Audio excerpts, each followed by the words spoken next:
नमस्कार दोस्तों, स्वागत है आप सभी का आपके अपने YouTube channel GK search engine पर। तो दोस्तों, आज के इस वीडियो में हम बात करेंगे कंप्यूटर की कार्यप्रणाली के बारे में। तो यह वीडियो आपके आने वाले सभी एग्ज़ाम, जूनियर अकाउंटेंट, संगणक और सूचना सहायक के लिए काफ़ी महत्वपूर्ण है। तो पूरा वीडियो बहुत ध्यान से देखना। वीडियो की जो PDF फाइल है वो आप वीडियो के डिस्क्रिप्शन बॉक्स से डाउनलोड कर सकते हैं, जहाँ पर आपको टेलीग्राम चैनल का लिंक दिया हुआ मिलेगा। जी हाँ, सबसे पहले अगर दोस्तों बात की जाए कंप्यूटर के संगठन और कार्य प्रणाली की, तो कंप्यूटर ध्यान रखना आईपीओ के सिद्धांत पर काम करता है। इनपुट, प्रोसेसिंग और आउटपुट, यानी इनपुट वह माध्यम है जिसके यूज़र द्वारा कंप्यूटर को जो भी डेटा एवं निर्देश देता है। इनपुट जैसे कीबोर्ड के माध्यम से भी दे सकता है निर्देश, माउस के माध्यम से भी, माइक के माध्यम से और कैमरा के माध्यम से। और प्रोसेस क्या होता है, जिस पर आपको बता दें कि इनपुट किए गए डेटा पर की गई क्रियाविधि को प्रोसेस कहा जाता है। तो प्रोसेसर सीपीयू दिए गए कार्य को प्रोसेस करता है और उसके बाद में जो परिणाम प्राप्त होता है उसे क्या कहते हैं, आउटपुट। जी हाँ, इनपुट, सीपीयू और इनपुट, प्रोसेस और आउटपुट, यानी आईपीओ के सिद्धांत पर कंप्यूटर है वो काम करता है। इसके अलावा अगर दोस्तों बात की जाए कंप्यूटर में अगर इनपुट किसे कहते हैं, तो एक लाइन में अगर आपको बताया जाए कि इनपुट यूज़र द्वारा, जी हाँ, यूज़र द्वारा कंप्यूटर को जो भी डेटा या निर्देश देता है उसे क्या कहते हैं, इनपुट कहते हैं। कंप्यूटर को यूज़र के द्वारा दिया गया डेटा या निर्देश इनपुट कहलाता है। प्रोसेस क्या होता है, इनपुट किए गए डाटा पर की गई क्रियाविधि, यानी कंप्यूटर अपना उसको ऑपरेशन करता है, उस क्रियाविधि को क्या कहते हैं, प्रोसेस कहते हैं। जो प्रक्रिया होती है उसे प्रोसेस कहा जाता है। आउटपुट का मतलब होता है परिणाम, यानी जब इनपुट किए गए डेटा पर कंप्यूटर प्रोसेस करता है उसके बाद में जो रिजल्ट अपने को शो होता है तो उसे क्या बोलते हैं, परिणाम बोलते हैं। उसके बाद स्टोरेज यानी भंडारण, यानी प्रोसेस के बाद में आउटपुट को कंप्यूटर में सेव करने को भंडारण कहते हैं। उसके बाद आता है कंट्रोल, यानी कंट्रोल करने का काम, यानी इनपुट से लेकर स्टोरेज तक की जितनी भी प्रक्रिया होती है उस सारी प्रक्रिया को कंट्रोल करने का काम है। वो कंट्रोल यूनिट आप सभी को पता है किया जाता है। तो नियंत्रण और तालमेल स्थापित करना कंट्रोल यूनिट का प्रमुख काम होता है। उसके बाद अगर दोस्तों आगे चले तो कंप्यूटर सिस्टम 3 यूनिट से मिलकर बना है, जिसमें इनपुट यूनिट, सिस्टम यूनिट और आउटपुट यूनिट। इनपुट यूनिट जिसमें आपको बता दें कि कंप्यूटर में जो ऐसी डिवाइसेज को इनपुट डिवाइस कहते हैं जहां पर डेटा या सूचना कंप्यूटर में दर्ज की जाती है, यानी कंप्यूटर में जो भी डेटा या सूचना, जो भी कार्य हम कंप्यूटर को करने के लिए देते हैं तो उन यूनिट्स को हम इनपुट यूनिट कहते हैं। जैसे कीबोर्ड हो गया, माउस हो गया, स्कैनर हो गया, फ्लॉपी डिस्क, ये सारे इनपुट डिवाइसेज है। सिस्टम यूनिट क्या होते हैं कि जो कंप्यूटर सिस्टम के जो यूनिट है, जैसे कि मदरबोर्ड, ठीक है, motherboard, memory, CPU, power supply, तो ये सारे कंप्यूटर सिस्टम से जुड़ी यूनिट है जो कंप्यूटर सिस्टम से जुड़े होते हैं। और इलेक्ट्रॉनिक कंपोनेंट होते हैं जिसका बना कंप्यूटर होता है, तो उसे सिस्टम यूनिट कहते हैं। आउटपुट यूनिट क्या होता है, जिसमें हमें परिणाम प्राप्त हो सके उसे आउटपुट यूनिट कहते हैं। जिसके माध्यम से आपको बता दें कि मॉनिटर हो गया, जिसके माध्यम से हम देख सकते हैं, प्रिंटर हो गया, तो प्रिंटर से हमें आउटपुट प्राप्त होता है, तो उन यूनिट्स को आउटपुट यूनिट कहा जाता है। दोस्तों अगर बात की जाए सिस्टम यूनिट की प्रमुख इकाई कौन सी है, जी हाँ, सिस्टम यूनिट की मुख्य इकाई है सीपीयू। सीपीयू का पूरा नाम है सेंट्रल प्रोसेसिंग यूनिट। यहाँ से एग्ज़ाम में काफ़ी सारे क्वेश्चन पूछे जाते हैं। सीपीयू का पूरा नाम क्या है, सेंट्रल प्रोसेसिंग यूनिट। और सीपीयू को ध्यान रखना 3 भागों में बांटा जाता है, एएलयू, सीयू और मेमोरी। एएलयू यानी अर्थमेटिक लॉजिकल यूनिट, अंकगणितीय और तार्किक इकाई। सीयू यानी कंट्रोल यूनिट, नियंत्रण इकाई। और मेमोरी जो स्टोरेज यूनिट जिसे कहते हैं संग्रहण इकाई। तो ध्यान रखना सीपीयू 3 भागों से मिलकर बना होता है, एएलयू, सीयू और मेमोरी। अब अगर दोस्तों बात की जाए सिर्फ और सिर्फ सीपीयू की, तो सीपीयू का पूरा नाम आप सभी को पता है, सेंट्रल, जी हाँ दोस्तों, सीपीयू का पूरा नाम होता है सेंट्रल प्रोसेसिंग यूनिट। इसके माध्यम से जो यूज़र कंप्यूटर को जो भी डेटा या निर्देश देता है उस निर्देश पर प्रोसेसिंग करने का काम होता है सीपीयू का। जी हाँ, कंप्यूटर सिस्टम में सभी ऑपरेशन है वो सीपीयू के माध्यम से ही किए जाते हैं। इसके अलावा जो भी प्रोसेसिंग का काम होता है सीपीयू का होता है। सीपीयू के नियंत्रण में ही प्रोग्राम और डेटा मेमोरी में सेव किए जाते हैं। ध्यान रखना, अगर आपसे पूछ लिया जाए कि कंप्यूटर का दिमाग यानी कंप्यूटर का ब्रेन किसे कहते हैं, तो सीपीयू को ही कंप्यूटर का ब्रेन, कंप्यूटर का मस्तिष्क, कंप्यूटर का दिमाग कहा जाता है। ध्यान रखना, सीपीयू यानी सेंट्रल प्रोसेसिंग यूनिट 3 भागों से मिलकर बना होता है, जिसमें आप देख सकते हैं एएलयू, सीयू यानी कंट्रोल यूनिट और मेमोरी। तो सीपीयू 3 भागों से मिलकर बना होता है। ALU arithmetical and logic unit, CU यानी कंट्रोल यूनिट और मेमोरी यानी स्टोरेज यूनिट। इसके अलावा अगर दोस्तों बात की जाए अर्थमेटिक एंड लॉजिक यूनिट की, एएलयू का काम क्या होता है? एक तो होता है अंकगणितीय गणनाएं करना, प्लस माइनस गुणा और भाग।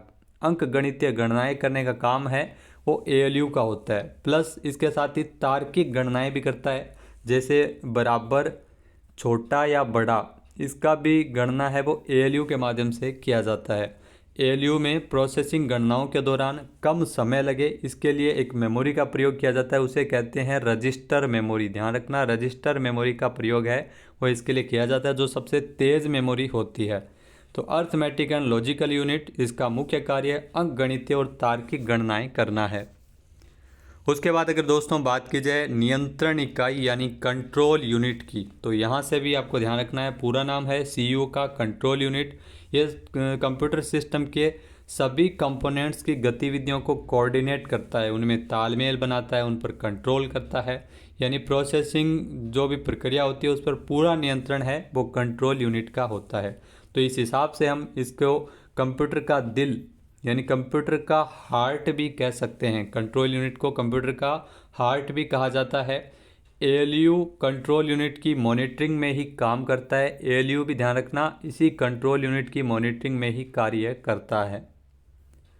उसके बाद अगर बात की जाए मेमोरी यूनिट की यानी स्टोरेज यूनिट, ध्यान रखना मेमोरी कंप्यूटर का वह इलेक्ट्रॉनिक स्थान है जहां पर डेटा और निर्देश है वो संग्रहित किए जाते हैं, यानी स्टोर करने का काम है वो मेमोरी में होता है। इसके अलावा जब डेटा या निर्देशों को सिस्टम को जब आवश्यकता होती है तो तुरंत निकाल के मेमोरी के माध्यम से ही दिया जाता है। मेमोरी 2 प्रकार की होती है, एक होती है प्राथमिक मेमोरी, जी हाँ, एक होती है प्राथमिक मेमोरी, एक होती है द्वितीयक मेमोरी यानी सेकेंडरी मेमोरी। जैसे इसको आप इस तरह से समझ सकते हैं, अगर आप मोबाइल लेके आए तो आपका रैम और रोम 2 होगा। जैसे 8 GB रैम होगा, इसके अलावा जैसे मान लीजिए आपका 64 GB रोम होगा। तो रैम का क्या काम होता है? तो रैम में आपको बता दें कि जो आप मोबाइल फ़ोन यूज़ करते हैं जिसमें जितनी भी एप्लीकेशन चलती है तो वो एप्लीकेशन जो अपना स्टोरेज है वो यहाँ से पिकअप करती है। मतलब ये जो मेमोरी है आपकी रैम, तो उसको वो सॉफ्टवेयर है वो जब चलते हैं तो उससे मेमोरी है वो चली जाती है। बाकी 64 GB रोम होता है, उसमें आप गाने, म्यूज़िक, फ़ोटोज़ सेव रख सकते हैं। तो रैम अलग होती है, रोम अलग होती है। एक होती है प्राथमिक मेमोरी, एक होती है द्वितीयक मेमोरी। और ध्यान रखना सबसे तेज़ मेमोरी होती है रजिस्टर मेमोरी, जिसका प्रयोग है वो एएलयू के द्वारा किया जाता है और इसे वर्किंग मेमोरी भी कहते हैं। उसके बाद आउटपुट यूनिट किसे कहते हैं? आप सभी को पता है, प्रोसेसिंग के बाद जो परिणाम मिलते हैं मानवीय भाषा में उसे प्रस्तुत करने के लिए जिस यूनिट का प्रयोग किया जाता है उसे आउटपुट यूनिट कहते हैं, जैसे मॉनिटर और प्रिंटर। उसके बाद अगर बात की जाए सिस्टम यूनिट की, तो ये यहाँ से आपके लिए काफ़ी सारे क्वेश्चन एग्जाम में पूछे जाते हैं। मदरबोर्ड, जहाँ मदरबोर्ड से बहुत सारे क्वेश्चन एग्जाम में पूछे जाते हैं। तो मदरबोर्ड, कनेक्टर, बस एवं पोर्ट के बारे में हम जानेंगे इस वीडियो में। तो मदरबोर्ड क्या होता है? जी हाँ, आप देख सकते हैं मदरबोर्ड जो फाइबर ग्लास का बना होता है, सीपीयू भी इसी में लगा होता है मदरबोर्ड में, और इसे कंप्यूटर का बैकबोन यानी रीढ़ की हड्डी कहते हैं। कंप्यूटर का अगर आप ओपन करोगे, खोलोगे जो कैबिनेट को, तो उसमें आपको मदरबोर्ड है वो ज़रूर देखने को मिलेगा, जिसमें आपको रैम भी इसी में लगती है। सारे पोर्ट आपको यहाँ पर देखने को मिल जाएंगे मदरबोर्ड में। इसके अलावा मदरबोर्ड को प्रिंटेड सर्किट बोर्ड यानी पीसीबी, प्रिंटेड सर्किट बोर्ड भी मदरबोर्ड को कहते हैं। कंप्यूटर की अगर बात की जाए तो कंप्यूटर का बैकबोन कहते हैं, रीढ़ की हड्डी इसे कहा जाता है। इसमें एक्सपेंशन स्लॉट भी है, वो हार्डवेयर उपकरणों को जोड़ने के लिए लगाए गए होते हैं। रैम रोम सारे इसी में ही स्थापित किए गए होते हैं। तो ये मदरबोर्ड है, आप देख सकते हैं तस्वीर में। बाकी अगर आप देखना चाहें तो मदरबोर्ड कुछ इस प्रकार से आपको दिखेगा, जिसमें आप देख सकते हैं यहाँ पे सीमोस का सेल लगा हुआ है, सीपीयू लगाया जाता है। इसके अलावा आप देख सकते हैं इसमें graphics card, CPU, memory, power supply, hard disk, CD DVD disk और कार्ड रीडर, वायरलेस अडोप्टर, ये सारे मदरबोर्ड में उपकरण है वो लगाए जाते हैं। उसके बाद अगर बात की जाए कंप्यूटर बस की, तो ये भी आपके लिए महत्वपूर्ण है। कंप्यूटर बस यानी बस का काम क्या होता है, एक स्थान से दूसरे स्थान पर ले जाना, कुछ इस तरह से इसी का काम होता है। बस भी दो प्रकार के होते हैं इसमें कंप्यूटर में, इंटरनल सिस्टम बस और एक्सटर्नल एक्सपेंशन बस। जहाँ इंटरनल या सिस्टम बस, जो इंटरनल सिस्टम यानी मदरबोर्ड पर जितने भी उपकरण लगे होते हैं उनके बीच डेटा या सूचनाओं का आदान प्रदान, यानी मदरबोर्ड के अंदर जितने भी उपकरण लगे होते हैं उसमें डेटा या सूचनाओं का आदान प्रदान करने का काम करता है इंटरनल बस। और एक्सटर्नल बस यानी सिस्टम, इसके एक्सटर्नल बस अलग से हो गया, जिसमें पेरीफेरल डिवाइस, यहाँ से बहुत सारे क्वेश्चन आते हैं। पेरीफेरल डिवाइस यानी वे डिवाइस जो बाहरी उपकरण जो कंप्यूटर में लगाए जाते हैं, जैसे कीबोर्ड हो गया, माउस हो गया। तो एक्सटर्नल एक्सपेंशन बस, तो कीबोर्ड माउस उनसे जो भी डेटा या निर्देश मिलते हैं तो उनमें जो डेटा स्थानांतरण का काम है वो एक्सटर्नल बस का होता है। सबसे तेज़ स्पीड होती है इंटरनल बस की या सिस्टम बस की। इसके अलावा अगर बात की जाए कंप्यूटर में अगर आगे कनेक्टर पोर्ट की, तो पोर्ट से भी काफ़ी सारे क्वेश्चन एग्जाम में आते हैं। पीछे की तरफ आपने देखा होगा कैबिनेट में जो आपका सीपीयू होता है उसमें बहुत सारे पोर्ट है आपको दिए गए होते हैं, चाहे वो सीरियल पोर्ट हो, यूएसबी पोर्ट हो, है ना, और आदि सारे पैरेलल पोर्ट हो, ये सारे कंप्यूटर के पीछे की तरफ होते हैं, सीपीयू के पीछे की तरफ होते हैं। सीपीयू बॉक्स को क्या कहा जाता है, कैबिनेट कहा जाता है। यहाँ से भी एग्जाम में काफ़ी सारे क्वेश्चन पूछे जाते हैं। तो कनेक्टर पोर्ट में अगर हम आगे आपके लिए पढ़ें तो सीरियल पोर्ट, ये ध्यान रखना कुछ इस प्रकार से दिया जाता है, देखा होगा आपने सीरियल पोर्ट। इस पोर्ट का प्रयोग माउस, मॉडेम और प्रिंटर को जोड़ने के लिए किया जाता है। माउस से भी इसे जोड़ा जाता है। ये आजकल तो ये माउस आने बंद हो गए, पहले इस तरह से आते थे। इसमें ध्यान रखना एक समय में 1 बिट डेटा ट्रांसफ़र किया जाता है सीरियल पोर्ट के माध्यम से। इस सीरियल पोर्ट में 5 छिद्र है वो ऊपर की तरफ होते हैं, आप देख सकते हैं ऊपर वाली लाइन, और 4 छिद्र है वो नीचे की तरफ होते हैं। सीरियल पोर्ट काम क्या आता है, माउस, मॉडेम और प्रिंटर को जोड़ने के लिए काम आता है। उसके बाद अगर दोस्तों आगे बात करें पैरेलल पोर्ट की, जी हाँ आप देख सकते हैं ये गुलाबी कलर का जो पोर्ट है पैरेलल पोर्ट, इसे प्रिंटर और स्कैनर को जोड़ने के लिए इसे लगाया गया है मदरबोर्ड के अंतर्गत। ये पोर्ट है जो आप देख सकते हैं पीछे की ओर होते हैं, और इसमें ध्यान रखना ऊपर 13 छिद्र होते हैं और 12 छिद्र वो इसमें नीचे की तरफ होते हैं। ये प्रिंटर का पोर्ट इस प्रकार से आता है, ये जो प्रिंटर की पोर्ट की केबल, और ये इसमें लगाई जाती है पैरेलल पोर्ट में। उसके बाद अगर बात करें यूएसबी की, यहाँ से एग्ज़ाम में क्वेश्चन आता है यूएसबी का पूरा नाम क्या है, यूनिवर्सल सीरियल बस पोर्ट। जी हाँ, यूनिवर्सल सीरियल बस यूएसबी का पूरा नाम है। इसका प्रयोग पेरीफेरल डिवाइस जैसे keyboard, mouse, printer, scanner, biometric machine, external hard disk आदि को जोड़ने के लिए काम आता है यूएसबी। यूएसबी का पूरा नाम क्या है, यूनिवर्सल सीरियल बस। उसके बाद अगर दोस्तों बात की जाए PS2 पोर्ट की, जो आजकल PS2 माउस और कीबोर्ड आने बंद हो गए, पहले ये आते थे, गोल गोल इसकी जो केबल होती है जो यहाँ पे लगाई जाती थी। इस पोर्ट का प्रयोग कीबोर्ड और माउस को जोड़ने के लिए ही किया जाता था। PS2 यानी पर्सनल सिस्टम 2, तो PS2 पोर्ट जो माउस और कीबोर्ड के लिए स्पेशली आता था। इसके अलावा अगर बात करें VGA की, यहाँ से एग्ज़ाम में काफ़ी सारे क्वेश्चन आते हैं। VGA का पूरा नाम क्या है, वीडियो ग्राफिक्स एरे। पूरा नाम आप याद रखना, एग्ज़ाम में पूछा जाता है, वीडियो ग्राफिक्स एरे पोर्ट।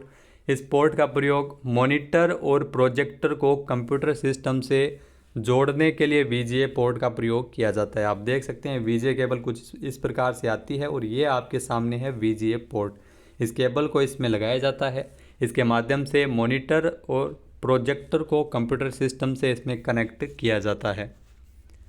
उसके बाद पावर कनेक्टर पोर्ट की दोस्तों बात करें तो पावर कनेक्टर पोर्ट, जहाँ इसका प्रयोग सिस्टम यूनिट और मॉनिटर को पावर केबल से जोड़ने के लिए। जी हाँ, पावर केबल जो कंप्यूटर में लगती है कुछ इस प्रकार से आती है, पावर केबल आप देख सकते हैं।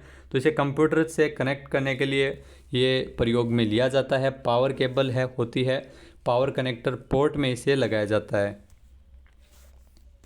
उसके बाद अगर बात करें इथरनेट पोर्ट की, जी हाँ, लैन केबल को जोड़ने के लिए इथरनेट पोर्ट का प्रयोग है वो किया जाता है।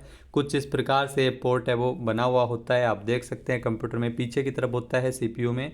और ये इस प्रकार की जो केबल है जो local area network LAN cable, जिसे इंटरनेट आप कनेक्ट करते हैं तो लोकल एरिया नेटवर्क के माध्यम से ये केबल है वो लगाई जाती है इथरनेट पोर्ट में। और इथरनेट पोर्ट की अगर बात की जाए तो इसे RJ45 पोर्ट भी कहते हैं। नेक्स्ट बात करें गेम पोर्ट की, तो आपने गेम ज़रूर खेला होगा। कुछ इस प्रकार से गेम पोर्ट है वो बना हुआ होता है। इसे गेम पैड और जॉयस्टिक डिवाइस को जोड़ा जाता है। जॉयस्टिक डिवाइस ये रही, आपने वीडियो गेम ज़रूर खेला होगा। इस प्रकार से केबल है इसमें लगाई जाती है और वीडियो गेम्स के लिए भी ये काम आता है गेम पोर्ट। ऑडियो पोर्ट में ध्यान रखना माइक्रोफोन और स्पीकर को जोड़ा जाता है। पीछे की तरफ होती है ऑडियो पोर्ट, जिसमें अगर माइक का जो पोर्ट है उसमें माइक लगाया जाता है और उसके अलावा इनपुट और आउटपुट ऑडियो के लिए भी अलग अलग इसमें पोर्ट दिए गए होते हैं। उसके बाद HDMI अगर बात की जाए, HDMI यानी high definition multimedia interface port, यह भी एक डिस्प्ले पोर्ट है HDMI पोर्ट। इसके द्वारा सिस्टम यूनिट के आउटपुट को, यानी सिस्टम यूनिट के जो आउटपुट है उसे डिस्प्ले डिवाइस तक भेजा जाता है। यानी दो जो होते हैं मॉनिटर, उसमें हम एक ही चीज़ को दूसरे मॉनिटर में चला सकते हैं। डिस्प्ले के लिए, प्रोजेक्टर के लिए भी HDMI पोर्ट का प्रयोग है, HDMI केबल है वो लगाई जाती है। ऑडियो सिग्नल इनपुट ध्यान रखना HDMI पोर्ट के माध्यम से होता है, VGA के माध्यम से ऑडियो सिग्नल नहीं आते हैं। नेक्स्ट अगर बात की जाए जो कंपोनेंट्स ऑफ कंप्यूटर प्रोसेसिंग में कौन कौन सी चीज़ सहायक होती है, तो SMPS यानी स्विच मोड पावर सप्लाई, आप देख सकते हैं ये स्विच मोड पावर सप्लाई, इस केबल को यहाँ पर लगाया जाता है मदरबोर्ड के अंतर्गत। यह एक इलेक्ट्रिक उपकरण है जो कंप्यूटर के सिस्टम यूनिट के सभी भाग जैसे CPU, hard disk, motherboard, RAM, ROM आदि में पावर सप्लाई का कार्य करता है। SMPS एग्ज़ाम में इसका पूरा नाम पूछा जाता है स्विच मोड पावर सप्लाई। उसके बाद CMOS की अगर दोस्तों बात की जाए तो complementary metal oxide semiconductor, CMOS यानी एक सेल होता है जो कंप्यूटर के मदरबोर्ड में ये लगाया जाता है, CMOS का सेल। और ये ध्यान रखना इसका पूरा नाम है complementary metal oxide semiconductor. CMOS chip में कंप्यूटर में इंस्टॉल किए गए डिस्क ड्राइव की सूचना। इसके अलावा अगर बात की जाए तो ये डेट और टाइम बनाए रखने के लिए रियल टाइम क्लॉक का नियंत्रण है वो करता है। यानी इसमें डेट और टाइम है, ये अगर कंप्यूटर में सही रहता है तो वो इस वजह से यानी CMOS के सेल के कारण सही रहता है। अगर ये ख़राब हो जाए तो कंप्यूटर का जो टाइम है और डेट है वो गलत होती है, हम बार बार सही करते हैं, बार बार पुनः एक स्टैंडर्ड टाइम है वो इसमें आ जाता है। बूटिंग क्या होती है, यह ध्यान रखना। बूटिंग प्रक्रिया, बूटिंग क्यों की जाती है, बूटिंग कंप्यूटर में होती है, ये जांच करने के लिए की जाती है कि कंप्यूटर सही तरीके से काम कर रहा है या नहीं है, ऑपरेट कर रहा है नहीं है, उपकरण जुड़े हुए हैं या नहीं जुड़े हुए हैं। इस प्रक्रिया को बूटिंग प्रक्रिया कहते हैं। बूटिंग में कंप्यूटर पावर ऑन होने से लेकर ऑपरेटिंग सिस्टम स्टार्ट होने तक जितने भी प्रोसेस है उसको क्या कहते हैं, बूटिंग कहते हैं। बूटिंग भी दो प्रकार की होती है, कोल्ड बूटिंग और वार्म बूटिंग। कोल्ड बूटिंग यानी अगर कंप्यूटर बंद पड़ा है उसे चालू करेंगे तो उसे कोल्ड बूटिंग कहते हैं। तो प्रोसेसिंग होएगी तो उसे कोल्ड बूटिंग कही जाएगी। अगर कंप्यूटर पहले से ही चल रहा है, अगर हम उसे रीस्टार्ट कर रहे हैं तो इसे वार्म बूटिंग कहते हैं। और ध्यान रखना वार्म बूटिंग की अगर शॉर्टकट की अगर दोस्तों बात की जाए तो Ctrl+Alt+Delete की है। उसके बाद बायोस, ये भी आपके लिए महत्वपूर्ण है। बायोस और पोस्ट, बायोस का पूरा नाम है बेसिक इनपुट आउटपुट सिस्टम और पोस्ट का पूरा नाम है पावर ऑन सेल्फ टेस्ट। क्या होता है बायोस, तो बायोस एक चिप होती है, आप देख सकते हैं तस्वीर में बायोस, और ये चिप होती है और इसमें port, drive, extension slot, operating system के लिए दिशा निर्देश होते हैं। और ये दिशा निर्देश कंप्यूटर ऑन करते ही बूटिंग प्रारंभ हो जाती है और बायोस चिप से ये दिशा निर्देश ध्यान रखना रैम में अपलोड हो जाते हैं। ये दिशा निर्देश है वो रैम में लोड हो जाते हैं और उसके बाद में keyboard, monitor, memory, disk drive में अगर कोई एरर संबंधी शिकायत आती है तो उसके लिए एक टेस्ट किया जाता है पावर ऑन सेल्फ टेस्ट। जी हाँ, पोस्ट का पूरा नाम है पावर ऑन सेल्फ टेस्ट। अगर उसमें एरर होती है, माउस नहीं चल रहा है, तो वो एरर आपको शो हो जाता है मॉनिटर पर। तो पावर ऑन सेल्फ टेस्ट, सभी उपकरण सही तरीके से काम कर रहे हैं उसके लिए टेस्ट किया जाता है। इसके अलावा आप देख सकते हैं मदरबोर्ड है, ये कुछ इस प्रकार से दिखता है। ये सीमोस का सेल है। इसके अलावा ये बायोस है, ये रैम यहाँ पे प्रोसेसर हो गया, सीपीयू। इसके अलावा यहाँ पे देख सकते हैं रैम इसमें लगाई जाती है। यहाँ पे पावर सप्लाई के लिए SMPS है, जिसकी केबल्स यहाँ पे लगती है। तो ये मदरबोर्ड है, इसको आप देख सकते हैं अच्छी तरह से। ये सारे उपकरण ये फाइबर ग्लास का मदरबोर्ड बना हुआ होता है। उसके अलावा डेटा प्रोसेसिंग के मुख्य चरण कौन कौन से हैं, ये भी आपसे एग्ज़ाम में पूछा जाता है। तो कलेक्शन, डेटा को इकट्ठा करना, प्रिपरेशन, उसे तैयार करना, फिर इनपुट करना कंप्यूटर में, फिर प्रोसेसिंग होती है, फिर रिजल्ट शो होता है जिसे आउटपुट कहते हैं, फिर उसे सेव किया जाता है स्टोरेज में। तो ये डेटा प्रोसेसिंग के चरण हैं। EDP का नाम होता है इलेक्ट्रॉनिक डेटा प्रोसेसिंग, यानी इलेक्ट्रॉनिक रूप में जो डेटा प्रोसेस किया जाता है उसे इलेक्ट्रॉनिक डेटा प्रोसेसिंग कहते हैं। डेटा प्रोसेसिंग यानी रॉ डेटा यानी कच्चा डेटा, अव्यवस्थित डेटा को अर्थपूर्ण डेटा यानी उसे अर्थपूर्ण डेटा में व्यवस्थित किया जाता है। उसमें बदलने की जो प्रक्रिया है उसे डेटा को संग्रहित करना और अर्थपूर्ण सूचना में बदलना ही क्या कहलाती है, डेटा प्रोसेसिंग। इसके अलावा महत्वपूर्ण शब्दावली में अगर दोस्तों बात की जाए तो फैन हाउसिंग एक यहाँ से ये महत्वपूर्ण वर्ड है। फैन हाउसिंग किसे कहते हैं? CPU आपने देखा होगा, उसके ऊपर एक फ़ैन लगा हुआ होता है। कई बार CPU ज़्यादा गर्म हो जाता है, हीट हो जाता है, तो उसे ठंडा करने के लिए ये फ़ैन हाउसिंग की प्रक्रिया इसे कहते हैं, फ़ैन हाउसिंग। जिसके दौरान अगर CPU गर्म हो जाए तो उसे हीट के प्रभाव को कम करने के लिए CPU को ठंडा करने की जो प्रक्रिया होती है उसे ही फ़ैन हाउसिंग कहा जाता है। क्लॉक स्पीड, ध्यान रखना, कोई माइक्रो प्रोसेसर जिस दर पर निर्देशों को क्रियान्वित करता है यानी एग्जीक्यूट करता है तो उस दर को क्या कहते हैं, क्लॉक स्पीड कहते हैं। UPS का पूरा नाम है अनइंटरप्टेड पावर सप्लाई। ये बैटरी बैकअप पावर प्रदान करने के लिए UPS है जो कंप्यूटर में लगाया जाता है। तो ये कंप्यूटर की दोस्तों मुख्य संरचना है। वीडियो आपको कैसा लगा हमें कमेंट करके ज़रूर बताना। नेक्स्ट वीडियो में हम कंप्यूटर की पीढ़ियों से संबंधित आपके लिए वीडियो लेके आएंगे। जय हिंद, जय भारत, जय राजस्थान।